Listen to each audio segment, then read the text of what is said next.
Hey, we're doing a show here. Our final segment on Offside Sports, brought to you by Box Audio. God, it's like Allison's first time she's ever been in front of a TV camera. Live free, listen louder. Find their amazing line of outdoor Bluetooth speakers at turtleboxaudio.com. Hold on, Allison. I still have one more thing to say. A big thank you to Paul Theron, everybody at 84 Lumber in Otay Mesa, California, who supplied us with the building materials for our brand new set. Reach out to Paul for all your building and building questions and needs. Paul.Teran, T-E-R-A-N at 84lumber.com. Okay, now you may talk. Apparently you were, because our executive producer isn't going off. Our executive producer, Jared Christie, said, hey, can you tell her to be quiet? It's your turn to read. So, yeah, he'll be speaking with you after the show. Okay. We brought this up when we were talking about the Bulls and Notre Dame not getting into the college football playoff. The lesser bowls, as they're kind of now known, the ones that are not hosting a college football playoff. Can you guys see these going away, much like the Pro Bowl has gone away in the National Football League? I'm curious. I have my thoughts in it, but I'm curious kind of, Allison, why don't you start? I'm curious, what do you think is going to happen to the Bulls the next 5 years? Well, I think the best shot is what you were talking about earlier about moving them earlier in the season, because by the end of the season, first of all, some of them are so far down the calendar that you're really going to keep these kids around through Christmas practicing. Some of the games, I know San Diego State, I think, or no, wait, who plays in Hawaii? San Diego State plays New Mexico this year. Okay, well, whoever plays in Hawaii, Cal, they play at Hawaii, against Hawaii on Christmas Eve. I mean, these teams that have to go 3 weeks of practice for one game, and I think when kids are trying, the calendar, the college calendar is a mess. So when you think about the transfer portal opening up and all the different things, and kids leaving or kids going into the NFL that don't want to risk an injury and waste all this time, they're off to get training going. That I just think they need to move them. See, I used to love it when the Bulls were like the 29th, 30th, New Year's Eve, and then New Year's Day. Yep. That was it. And the national champion was crowned on New Year's Day. That's January 19th. Based on January 19th. Do you see the Bulls going away? I want the Bulls to take over like rivalry week and have those games being sponsored. I always thought it was so weird. I mean, USC for the 10-year stretch there where we were just so bad and we played in the Holiday Bowl every year, it seemed like we were Nebraska's rival, which now makes more sense being in the Big Ten. But like, you're always playing these weird teams anyways that no one really cares. If you lose, we were just in a bowl game. They're not going to get rid of them because of the money.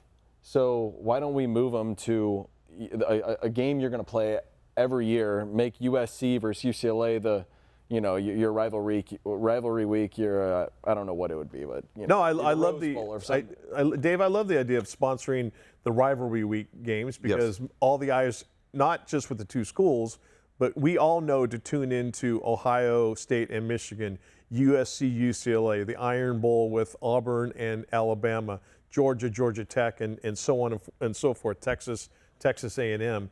Are they going to keep him around? I think CJ hit it on the nail on the head. As long as there's money.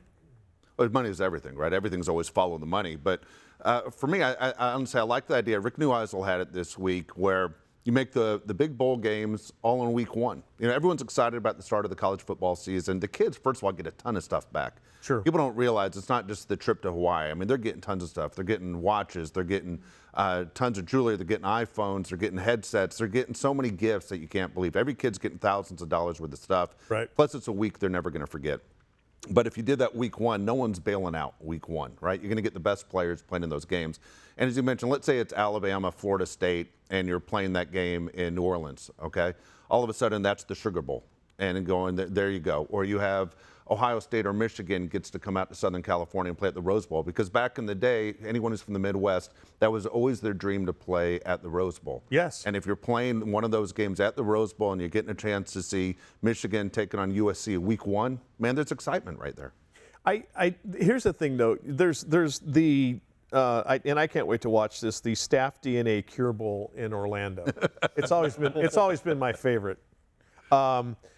Here's the thing about the bowls too. Unless you're a senior or junior who is playing in one of the college football playoff games, you have the chance to go pro, either draft or free agency after the draft.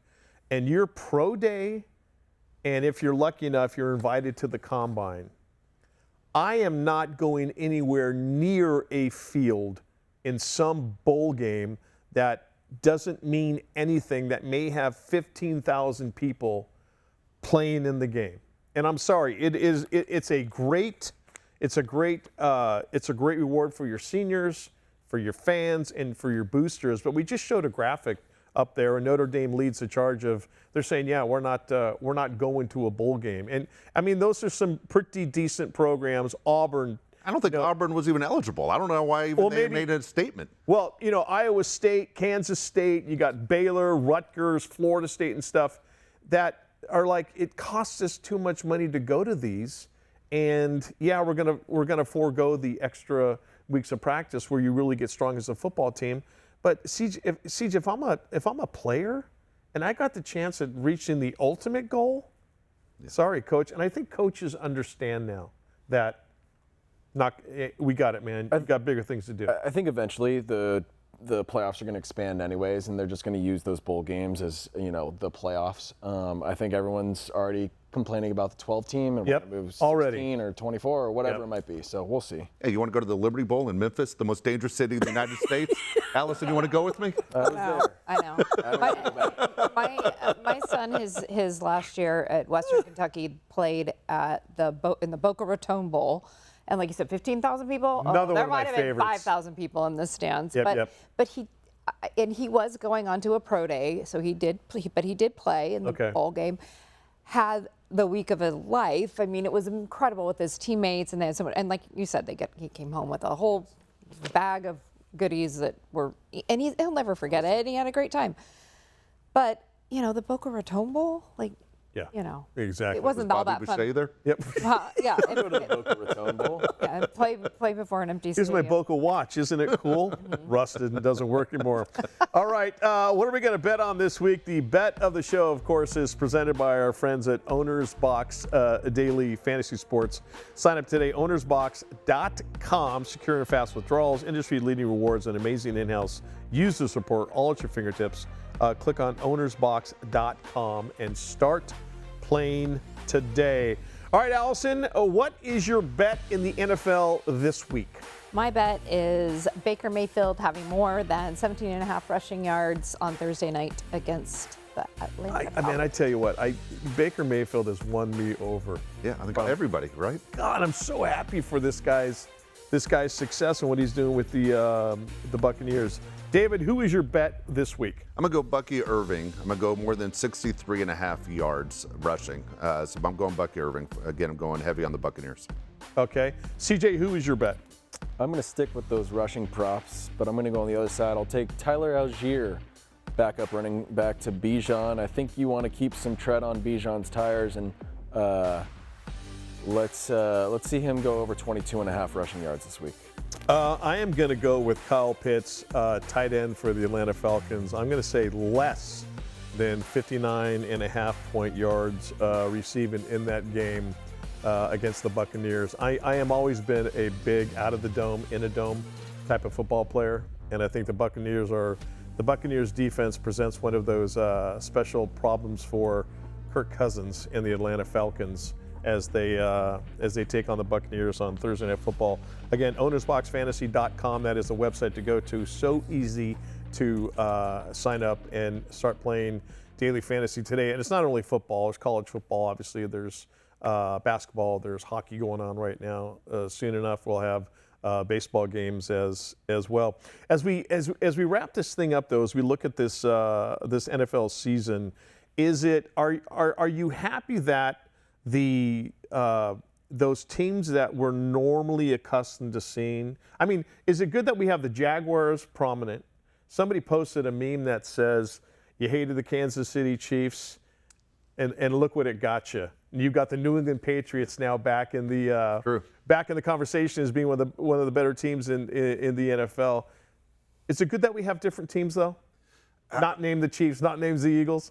I think I'd be a hypocrite if I took that side, because everyone knows I'm a Dodger fan, right? Right. I always think you need a team that has kind of what the Chiefs have, where you have that team that everybody hates. Either you're a Chiefs fan, you want them to win, or everybody's on board with rooting against that one team. So I think dynasty teams are important in every sport. I like seeing different people get in. Yeah. I do. I was very happy when the Patriots, dynasty kind of went. It was a good 3 years. Yeah. Yeah, and now it's that. Yeah. All right, as we put a lid on this episode of Offside Sports, massive thank you to everybody here at the Loft 100 Studios making the show possible. Thanks to Turtlebox Audio, Municipal Clothing, Babemos Tequila, Chase the Sun at WeDrinkTequila.com, 84 Lumber for their support and partnership, and Turf & Sons for the surface of our brand new stage.